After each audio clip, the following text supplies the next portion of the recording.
J'étais mort depuis longtemps. Oui, même dans ce nouveau monde dans lequel j'étais tombé, il y avait beaucoup de problèmes non résolus, il y avait de la bureaucratie. Je peux dire la bouche pleine que c'était un vrai chaos. Là, les gens et les époques se mêlaient sans aucune restriction. Je dis les gens qu'on est habitué à nos bouches, car en vérité elles se ressemblaient très peu, ce n'étaient ni des esprits comme ceux qui se croyaient vivants, ni des squelettes. C'étaient des êtres fragiles, transparents et moites comme de la paraffine fondue. Pour moi, par exemple, cela ressemblait à une bougie éteinte. Il y avait des voix qui disaient ouvertement que c'était une phase transitoire, la transition. Et que bientôt une nouvelle classification serait établie selon les contingents morts d'un siècle à l'autre. On disait aussi qu'avec cette mise en œuvre de qualité, qui serait aussi une réforme pour les droits de l'homme en enfer, un trait lineux. Abattre, peut-être avec malveillance, il est né et a grandi en enfer. C'était vraiment quelque chose pour rire et pleurer. Bien sûr, combien pouvez-vous rire et pleurer devant une bougie qui s'est éteinte, alors que vous pensiez autrefois que nous étions humains? Pour être un peu plus honnête, maintenant que j'étais mort, j'ai compris que tout le monde disait que tu avais été une personne, c'était vraiment une chose rare, c'était une grande chance.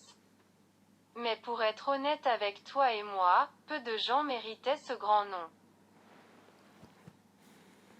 Marchant seul dans un environnement trouble qui ressemblait à un rêve sans nom où l'on ne pouvait même pas regarder à 2000.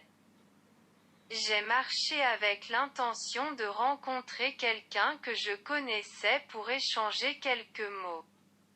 Je peux dire sans crainte que mort. Je me sentais comme dans un rêve ordinaire sans horreur mais non sans bonne surprise.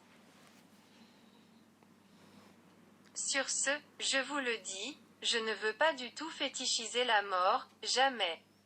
J'ai entendu des bruits forts provenant d'un bar voisin qui ont attiré mon attention. J'ai décidé d'entrer. Même si je n'avais pas d'argent dans ma poche. J'ai ri de moi-même parce que j'avais été si bredouille même dans le monde des vivants. Point. Donc, dans une certaine mesure.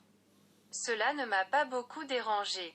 La beauté était que même ici en enfer, le capitalisme venait juste de commencer à entrer, donc l'économie de marché fonctionnait. Les prix étaient montés dans la stratosphère, mais le suspense était à un tel niveau que même Hickok serait envieux. Où était le suspense, vous dites-vous vivant qui avez vécu la fin du socialisme?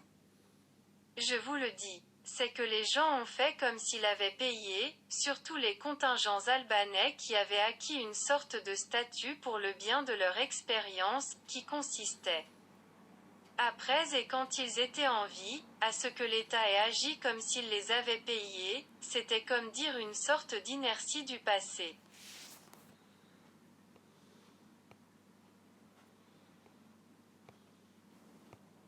Je buvais de la bière, pensant tant bien que mal à ces destins humains et pourquoi pas à mon destin, quand j'ai ressenti l'envie de me regarder dans le miroir. Allez, trouve un miroir. Des miroirs? Où existait-il dans le monde des morts? Et dans le monde des vivants, il ne montrait que l'extérieur des choses et jamais le vrai visage.